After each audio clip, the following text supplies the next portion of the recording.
Lou Smith, who's on the Clean Water Council, also has a priority that you mentioned earlier, and that's protecting lakes that are not impaired or water bodies that are not impaired. And I think that that also has to be a strong focus, that we protect what we've already fixed or what is naturally clean to begin with.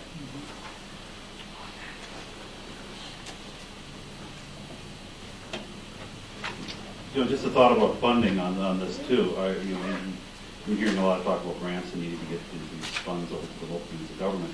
You know, throughout the process, there was a real concern that if the amendment passed, and now that it's passed, that this money is going to be used to supplement existing budgets. So there was language in the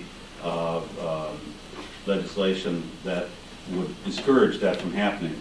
I think you also want to take a look at local units of government and not create a system where this is just let them give them the money directly, but that they maintain their current levels of funding as well. Otherwise, this money is not going to go very far. So there should be some sort of cost match, and I think you need to be, local government needs to be comfortable not reducing their budgets on natural resources protection either.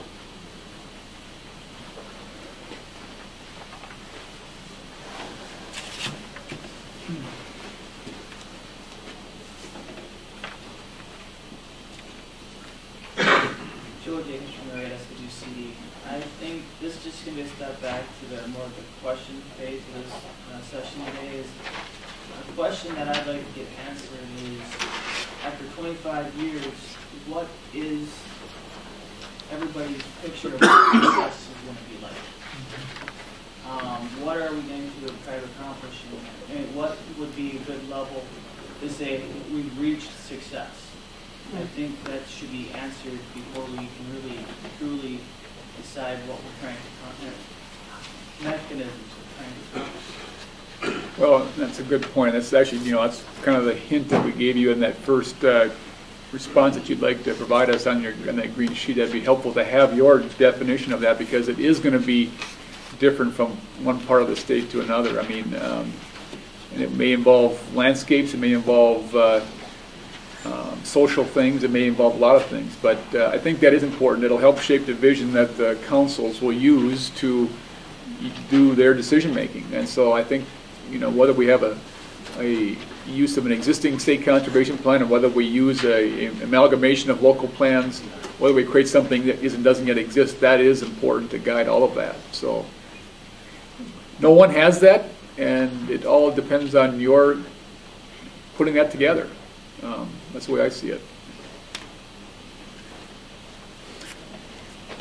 If we have no longer any questions, that's okay. Oops, Randy gets to go.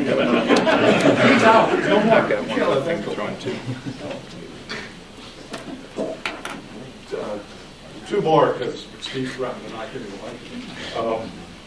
One is you talked a bit early on about concern for local staff capacity. I would also add that you should have a similar concern for staff capacity at the state level, particularly on the state level side. A good example, for instance, is the Stormwater Steering Committee has worked very hard to generate a roadmap project for moving stormwater ahead at the state policy level. There is no staffing, or really minimal staff support for the steering committee's work. It may be appropriate to look at some staff support out of the constitutional amendment funding.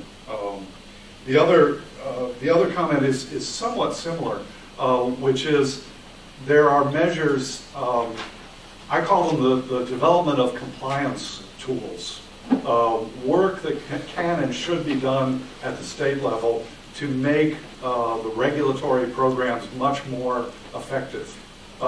Two examples that come to mind. I've been working on a proposal for something called minimal impact design standards to extend a quantitative design methodology to well beyond just stormwater ponds, to the much broader range of relatively new stormwater management techniques that we want to see applied, but we don't have worked into the regulatory program in a quantitative fashion. that can either be picked up by design engineers or landscape architects or agencies that are doing review. Another example is that we badly need a relatively simple modeling system for dealing with compliance with TMDL waste load allocations and load allocations that can be picked up by local governmental units. Tools like that need to be developed at the state level. The locals don't have the resources. It's a very effective use of money. Good tools can be applied by everybody and yield tremendous results. And it's appropriate that those the development of those tools be considered for funding under the amendment funding. Yeah, and to add on to that, you talked about 2 compliance tools, which, are basically ways to, cost effectively put data in the hands of decision makers. We're also seeing a need for that in the habitat area too. We have these large scale, plans. We have a state, it's a duck plan or waterfowl plan, for example. But at some point, we've got to get it right down to the landscapes where these projects are going to be built on, and allowing some local decision makers to have enough data so they can pick the most optimal sites to pursue for projects on the ground. And so we've also been working in that arena as well. Oh, there it's Paul. Paul Nelson, Scott County. I have to remember what I'm doing now that Ed and I've been kind of working out the exchange rate here. But getting back to building on Paul's comment about permanent easements, there's a whole issue of maintenance after you do things that you need to consider as well. The argument could be that the locals shouldn't apply for something unless they have the ability to maintain it. Or should you consider in applications that they speak to maintenance or apply for some maintenance money to on-go things? Because even easements, I mean, there's different appropriate 5, 10-year, 15-year agreements or easements, although it requires some follow-up in terms of administration of those easements, monitoring, tracking, or taking care of the projects that are built as well. So you don't want to just create a system that builds a number of things and then just assumes that everything's going to be cool after the fact, too. So, would you be okay, Paul, with if somebody said we're going to build an alum treatment system here on this storm sewer, we want to capitalize an O&M fund? Would that be something you'd include in there?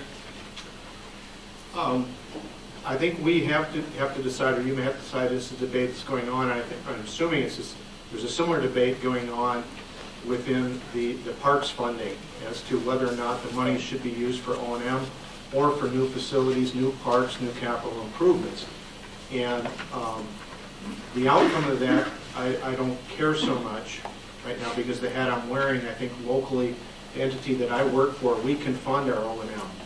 But I would suggest either O&M becomes part of that. They submit an O&M plan with it, or they prove they have the ability, the commitment to do the O&M in order to get the funding. That issue, I know, has already come up in some ways on the Outdoor Heritage Council too. When you're acquiring or establishing habitat, you hope that you build it with a design that's going to sustain itself mostly on its own, but that we know isn't always the case, and the same is true of the water quality infrastructure. And so we've got some maintenance needs now with our existing infrastructure in both of those arenas, and we expect that, of course, as you build more of it, then there will be additional, and that's a very, very strong issue we need to make sure we pay attention to. I have a comment online that I'd like to read from Yvette Christensen. She is asking, minimal post-monitoring funds are currently available to determine if the projects are working in improving waters. The new funds should also go towards post-monitoring efforts.